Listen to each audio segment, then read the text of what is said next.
Hey everyone, Mr. Happy here, and in this video, I'm going to be sharing with you my updated thoughts on Blue Mage for patch 5.15. I provided my initial thoughts of the job in 4.55, saying that while I had fun with it, I wasn't really fully convinced that at the current time it made sense for it to be a limited job in the first place. I'm going to be providing an updated outlook on that based on the content available for the limited job at level 60. And for those of you wondering, I am working on mass Carnival guides. Right now, I actually took a break from them to record this video, and I will be redoing the Mass Carnival Guide 1 to 25 without all the final stings / self-destruct shenanigans. So the TLDR for the video is Blue Mage at level 60 with the new spells, better, but still some work that needs to be done. Overall, I've had a ton of fun with this Blue Mage update, and ironically, despite the job's limited nature, since its release in 4.55, I've probably spent more time playing Blue Mage than 90% of the game's traditional jobs, just because I have to stop and focus on specifically Blue Mage content for it. So for my specific needs, it's worked out fairly well, even if it doesn't necessarily work great for anyone who wanted to play it as a fully and complete job. But we have a much better idea now of why they said it was not a job they could do all the things they wanted to do with it if they made it a traditional job. And we'll go into that a little bit. So let's start with the overall power of Blue Mage. One of the biggest problems at level 50 with Blue Mage was that while it could do some neat stuff, it was basically only designed for the Mass Carnival. Everything outside of that was pretty lackluster. Doing dungeons or raids or anything that required a real group effort, it just clearly wasn't designed for those things, which was in line with the design of saying it wasn't suitable for parties, even if you had to group up in order to do, 4-man dungeons or 8-man primals. There's not really much a reason to do that. Most people would just have their friends carry them through the dungeons to learn the spell, and then they'd swap places and the other group did. So it felt like you were just playing every job except Blue Mage to complete Blue Mage or do the Carnival and then not touch it at all. Luckily, at level 60, the job feels much more fleshed out, even for a limited job. It feels way stronger than any job from level 1 to 60, thanks to their raw burst, their one-shot skills, and the sheer amount of flexibility that it has in all roles. Speaking of that, one of the biggest changes that they made for the new spells was Ethereal Mimicry, a spell that you can learn in Pharaoh Series hard mode off the first boss. This allows Blue Mages to take on a role, DPS healer or tank, in order to more proficiently perform in-group content. So now we're moving into things that it didn't have at level 50. So let's talk about each of the roles and how Blue Mage performs in them. First up is DPS, and this is the most straightforward one. They've got great burst damage and great utility on top of it. You have to remember that every Blue Mage has access to every spell, so there really isn't something that one role can do that another can't. Only a few specific spells that work better within each individual role. I mean, a DPS, if there's no target to hit, can turn on Mighty Guard for a 40% damage reduction. They can help heal with White Wind. They can Diamond Back to completely ignore mechanics. Most DPS cannot do this kind of thing, and it really shines through when you do 8-man content and you just ignore most of it because as a DPS, you have all these tools available. It does, however, mean that sometimes DPS have a responsibility they're not used to having because Blue Mage doesn't have a traditional role system. So it's a little bit both ways. You have all these tools to protect you, but you also have to use these tools in specific scenarios you've never had to use them in before. Moving over to the healer, this is a little bit more of a mixed bag than the DPS. Now, fortunately, healers can still pump out DPS when they don't actually need to be spending global cooldowns on a healing spell. Now, they have several very strong and MP efficient heals. I mean, Gobskin is a sucker that doesn't heal, but it provides a very sizable shield for a mere 200 MP. Palm Cure is a 600 potency heal when you factor in Ethereal Mimicry's bonus. That is also only 200 MP. Exuviation, quite strong, and it's an AoE Asuna, so they have all these great tools, plus the old ones in the form of White Wind, in order to take care of the party. However, the range on Exuviation is only 6 yalms, so unless your whole party is grouped up, then you probably won't be using that. It does come with the advantage of not needing to have a high amount of current HP, but it's going to largely depend on the fight and if you're with people who know how to stack up properly for AoE heals. A big problem with Healer Blue Mage is it has no off-global heals. So if you commit to casting a global for DPS, and the tank takes 2 autos and a tank buster in that time, there's nothing you can do. You have to hard cast the Palm Cure or use a White Wind in order to save them in a pinch. So sometimes it makes some fights really, really awkward. Still, they do have some benefits that the DPS had as well. Again, Mighty Guard and Diamondback are there to protect them. And again, sometimes that means they have to do things that healers don't normally have to do. But trust me, in the grand scheme of things, having these tools is much better than having to actually do some of the mechanics you usually have to do in a traditional party. Finally, tank, and this is probably the role that needs the most help on Blue Mage, and it's definitely the most difficult of the 3 to play. Yes, Mighty Guard gives 40% damage reduction, plus you get some defense from the tank mimicry, but the lack of a greater health pool or more traditional tank cooldowns makes some fights really tough. A lot of the damage reduction that you apply needs to be constantly maintained in order for you to feel comfortable as a tank Blue Mage. Bad Breath, Cact Guard from your off tank, Magic Hammer for tank busters, magical ones, or magical AoEs, as well as Addle. These things all help, but really it comes down to, do you know when to use Diamondback, and can you Blood Drain and use Lucid Dreaming often enough to manage the MP to keep it up at every point you need it? I mean, it's just all it comes down to. Half the tank busters you can just ignore, half the mechanics you can just ignore with Diamondback, and it's the most reliable cooldown that the tank has. It's hard casted, maybe you swift cast it if you need to for certain points, but it just leaves a lot to be desired. Also, their only way of tank swapping is the Frog Leg skill. It's only a 4 Yalm range, and it's AoE, and it has a cast time again. So it's just a lot of headaches if you want to actually play it as a tank. But it does mean that if you're a good Blue Mage tank, you probably have the most solid grasp on any of the encounters you can do on Blue Mage. And this will definitely help you when we get to level 70. Although hopefully they've made some changes by then, or some new spells that make it a little bit less of a headache than it is now. The good news also, again, is that they too can access things that tanks don't normally have access to, such as White Wind. So if your tank is the most durable, they take the least from a raid-wide AoE. Sometimes they're the best person to White Wind, strictly because A, it's a great amount of enmity, you don't have to worry about somebody else doing it instead, and B, you're guaranteeing that you'll probably have a near full health heal coming out of them. But it does make the MP management more difficult, and any tank that can handle White Winds and Diamondbacks and all that and keep their MP in a healthy spot, they are an excellent Blue Mage. You also do like no damage. It's like 70% damage reduction from Mighty Guard, so you really don't have to worry about how much DPS you put out as anyone ever sitting in Mighty Guard. And mind you, while I did just specifically cover the role-specific stuff, there's, again, other stuff that Blue Mage can just do that's absurd. One of my favorite things that we only did towards the end of our Morbol Mount farm was to final sting the lower health values on bosses. Now, this is just something I should have thought of because of the Masked Carnival way back when it first came out. We were final stinging and self-destructing everything. Now, while there's a 10-minute cooldown with Brush of Death for when you enter an instance or rewipe or whatever it is, at the same time, it's just so good to be able to chip off like the last 10% or 20% or 30% even on some bosses. That much health to finish up a fight, so you can skip entire phases or entire portions of phases that are more threatening than the Blue Mage would like to have to deal with. So things like that are just absolutely insane, especially with the new primal spells, the added mobility with Justice Kick, and people actually bringing stuff like Flying Frenzy. Oh man, it's hard to pick only 24 spells because Blue Mage just has 80, and a lot of them are really, really solid now. So there's just so many fun things you can do with Blue Mage on those skills, and we'll cover that a little bit more with some of my other points. Now, I mentioned the old Masked Carnival stuff. I mentioned redoing the 1 to 25 guide. This is something that I was kind of about. The new Masked Carnival missions, they're fun, don't get me wrong, but they do very little to expand the actual game mode. There's only 5 new stages, and there's only 1 unique Masked Carnival achievement in patch 5.15. And it's basically the same thing as the Perfect Blue achievement for stage 25, but now you have to do it on stage 30 as well as killing a few ads in the final act. I would have really liked to have seen a greater expansion on the Masked Carnival because it is one of the solo modes that we were kind of sold on.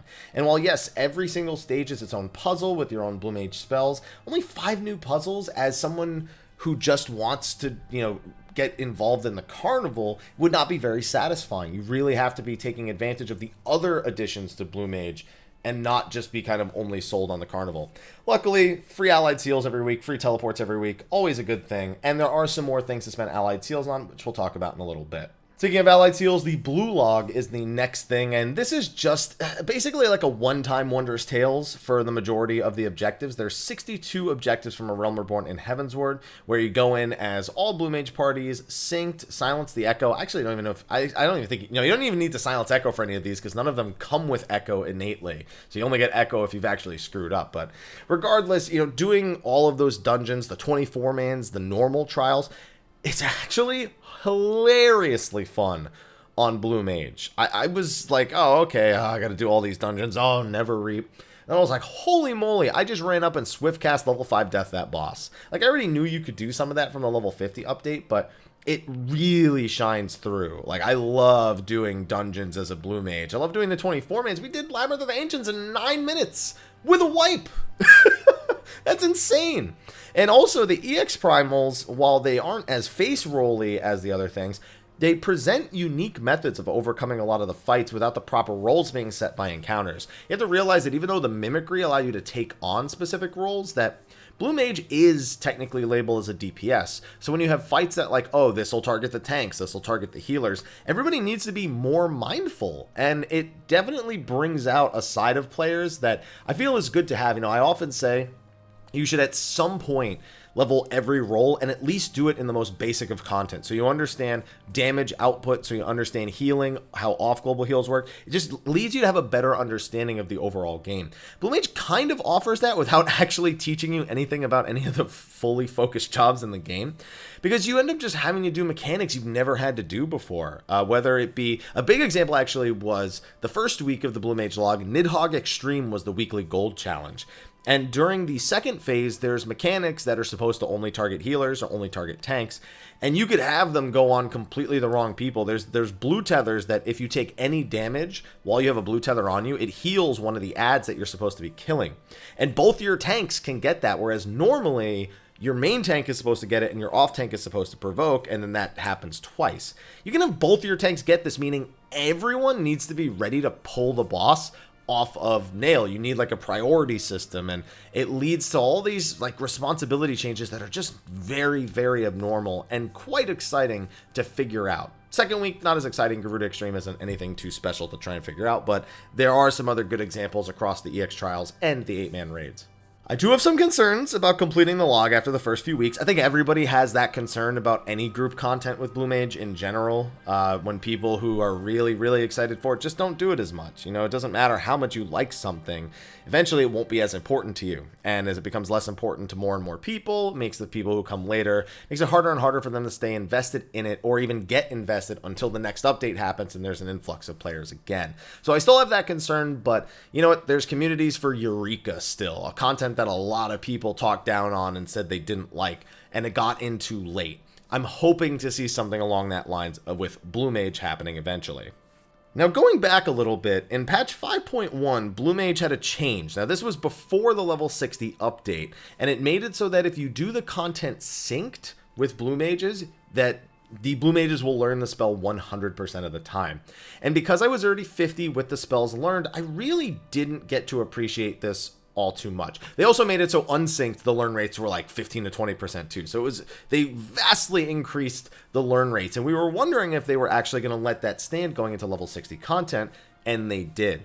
It makes Blue Mage way less of a chore, and it encourages you to actually try to complete the content on Blue Mage. So less time is spent on the job overall, probably because you learn all the spells much quicker. But because of that 100% learn rate, synced parties are more openly encouraging players to attempt to tackle the content as all Blue Mages, so everybody learns the spell after you complete it, as long as everyone is alive. And that has given breadth to the limited job that it just didn't have before. Before it was, oh, bring 4 Blue Mages, bring 4 level 80s, do it unsynced, maybe do it once and get lucky, maybe do it 100 times and not learn the spell. It was just, I did it, and it was torture, and it was hilarious to make people watch me do that, but I would never wish it upon somebody else, especially now that we have 80 different spells to have to do something like that. So that was a very positive change that I think very positively impacted the job in 5.15. And finally, we have raid achievements. Now, while people did do the binding coils, all 13 of them, with the original level 50 Blue Mage, level 60 in the new spells have just made it so not only is it more possible, but Square Enix themselves put a pretty major reward behind doing turn 5, turn 9, and turn 13, as well as A4 Savage, A8 Savage, and A12 Savage with all Blue Mages, synced parties with no echo. The fact that they went out of their way to do something like that as a raider myself was a blast, because I already wanted to do that, and now I had a very focused goal.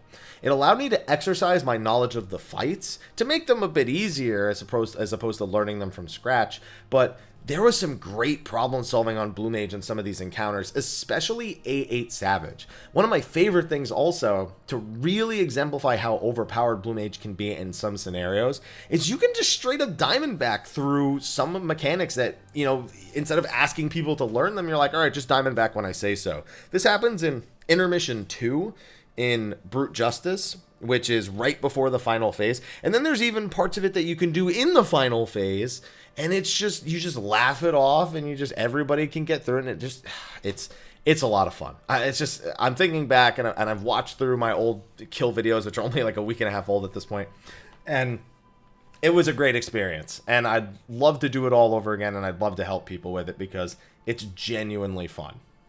Now, while you can tell I've had some reserves about some things so far, I do have some straight-up disappointments about Blue Mage in 5.15. First of all, this is a simple one, no new armor set. There are accessories, a mask, and a weapon. You can actually get a weapon and accessories with allied seals, and the weapon has actual materia slots. But there was no left side set other than the mask, and I would have liked that. They did give us other things to buy with allied seals as well. There's a Cute Justice minion, you know, Brute Justice, Cute Justice, a new emote, as well as materia, you know, being able to buy max level materia with allied seals. So if you're someone who needs combat materia and you do Blue Mage stuff, that's just another avenue to get it if you're not already doing hunts and pixie dailies and all that other stuff. The next one is a big disappointment. In my 4.55 video, I said the number one thing they needed to do was make it so Blue Mage could do matched party only Palace of the Dead. That's something they cannot do. I'm assuming there's a problem programming-wise between the way Blue Mage's spells are coded versus the way that Palace of the Dead allows you to actually learn your spells, because this is something that just feels like it should be a no-brainer. Maybe they're afraid that Blue Mage will just make getting Necromancer title too easy. Maybe they need to make a separate title. Maybe they need to exclude Blue Mage from the original Necromancer and maybe make a Blue Necromancer title or something like that. Whatever. I just want matched party Blue Mage, especially solo Blue Mage, to be able to do Palace of the Dead. For me, that would expand the life cycle of the job by a lot. And it would mean that in the next update, when they go to level 70, we'll probably have another thing to look forward to. But they've made no mention of it, no mention of making it possible. And if I have the opportunity to ask Yoshida, I probably will ask about this. But I really wanted this, and the fact that it's not there is a big, big disappointment, especially when I get to point number 3. Now, this point doesn't bother me as much as it bothers other people, but I have to mention it. When the job was initially shown to us, it was said that it would be a solo job not suitable for parties. That is literally in the second slide of them explaining what a limited job was supposed to be. And I can tell you right now, this is hardly a soloing job. I can do some fun solo stuff, especially now that I can do level 50 content unsynced as a Blue Mage, but it doesn't tie into any of the content that's available because all the new content wants you to do things in full parties of Blue Mages, whether it be the learn rate being 100% or for Blue Mage log completion or for the raid achievements, whatever. There is almost nothing solo-oriented about the job, and it's been made suitable for parties with the recent changes. May not be quite the same as bringing a white mage or a paladin or something along those lines, but they made it so it was functional and practical. But when the job was introduced, it was just sold as not suitable for parties. Despite that, everything except the Carnival is basically group content. And with all the new tools, it feels like they've gone completely away from that original identity. I don't know if that's from the feedback of people complaining with the initial release that there was no reason to play Blue Mage other than the Carnival because everyone did carries for all the spell learning, and they wanted to make sure that if you were grouping up for these things that it made sense.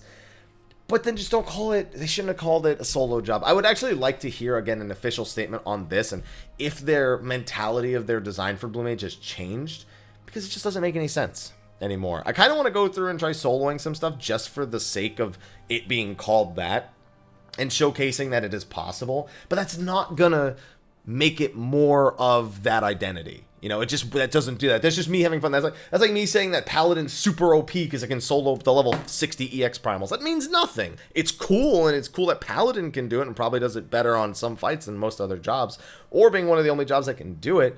Doesn't mean Paladin's the greatest tank, and it would be the same if I soloed stuff on Blue Mage. It just doesn't change the identity of the job. But now we're going to come back to the question I answered at the end of 4.55. I've given you a bunch of points. I've given you my thoughts on these individual aspects. But does the job deserve to be limited based on their initial, unveiling of the job? And my answer has kind of stayed the same, but the reasons have shifted.